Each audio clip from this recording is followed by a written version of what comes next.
Tom Johnson and his allies believed that there is something called a public interest that is separate and apart from private interest, and the government, whether it was the city of Cleveland, the state government in Columbus, or the national government in Washington, had a responsibility, an opportunity, and an ability to serve that public interest. There had been a consciousness at that time, I think before his era, the government was merely to be the referee, the arbitrator between competing interests. I think that even as we employ in common parlance anyway the idea of mediator, enabler in the best sense, facilitator in a good sense as well, that Johnson and those allied with him believed that government had an active role, not a passive role, in promoting the public interest. It wasn't just the responsibility of arbitrating between, say, the ratepayer and the utility company.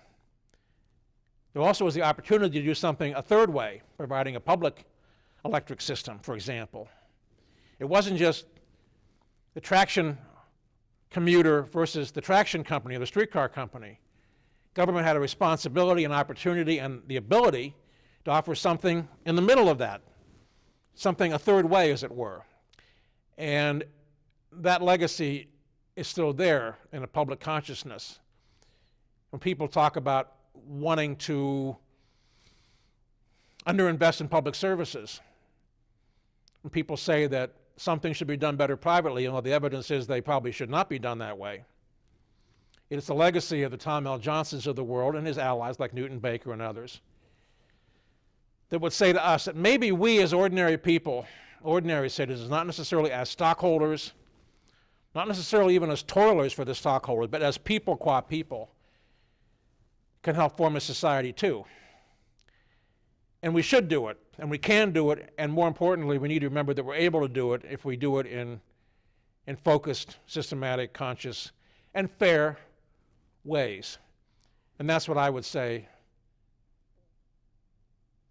was the goal toward which Johnson and those like him were working. And we see it even now in controversies over people saying things like, well, the public needs to have a right or a voice to speak on this public question.